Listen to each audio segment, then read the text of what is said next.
بسم الله الرحمن الرحيم. حديث نمبر 14.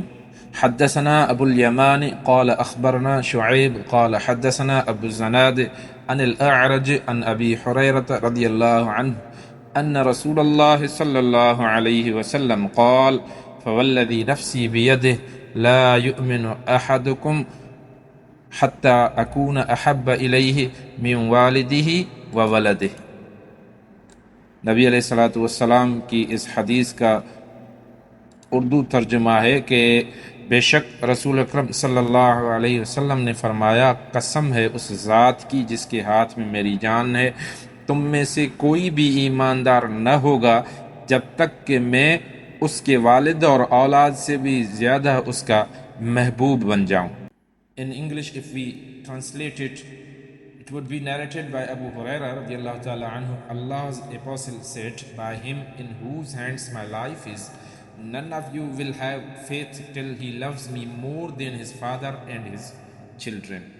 اس حدیث کا اگر مختصر سا جائزہ لیا جائے تو ہم آج ایک ایسی حدیث مبارکہ میں کے بارے میں بات کر رہے ہیں جو ہمارے ایمان کا اصل معیار طے کرتی ہے. یہ حدیث ہمیں بتاتی ہے کہ سچا مومن کون ہے اور کس سے زیادہ ہمیں اپنے پیارے نبی سے محبت ہونی چاہیے. رسول اللہ صلی اللہ علیہ وسلم نے یہ فرمایا، قسم اس ذات کی جس کے ہاتھ میں میری جان ہے، تم میں سے کوئی مومن نہیں ہو سکتا جب تک میں اس کے والد، اس کی اولاد اور ایک دوسری حدیث میں ہے کہ تمام لوگوں سے زیادہ محبوب نہ ہو جاؤں.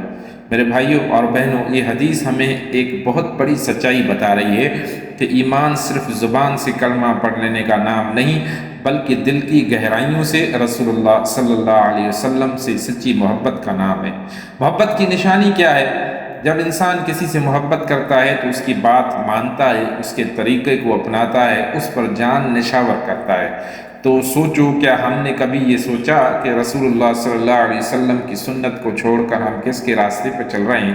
کیا واقعی نبی کریم صلی اللہ علیہ وسلم اپنے والد، اپنے اولاد اور خود سے بھی ہمیں زیادہ محبوب ہیں؟ صحیح بخاری کی ایک روایت ہے کہ حضرت عمر رضی اللہ تعالیٰ عنہ نے ایک دن رسول اللہ صلی اللہ علیہ وسلم سے عرض کیا، یا رسول اللہ، آپ مجھے ہر چیز سے زیادہ عزیز ہیں سوائے میری جان کے. آپ صلی اللہ علیہ وآلہ وسلم نے فرمایا، نہیں عمر، جب تک میں تمہیں تمہاری جان سے بھی زیادہ محبوب نہ ہو جاؤں تمہارا ایمان مکمل نہیں ہو سکتا.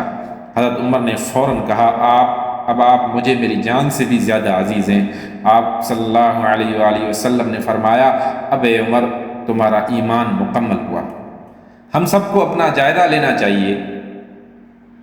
لینا ہوگا کہ کیا ہم اپنی زندگیوں میں نبی اکرم صلی اللہ علیہ وسلم کے طریقوں پر چل رہے ہیں؟ کیا ہم ان کی سنت کو مقدم رکھتے ہیں؟ کیا ان کی محبت ہماری زندگی کا سب سے بڑا جذبہ ہے؟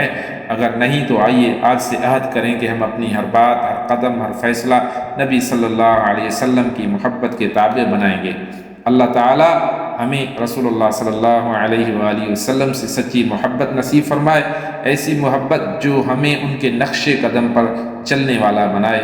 آمین یا رب العالمین. وصلی اللہ علی نبینا محمد وعلی آلہ وصحبہ اجمعین. دوستو، اگر یہ ویڈیو آپ کو پسند آئی ہے تو ضرور شیئر کریں تاکہ محبت رسول صلی اللہ علیہ وآلہ وسلم کا پیغام ہر دل تک پہنچے. السلام علیکم ورحمۃ اللہ.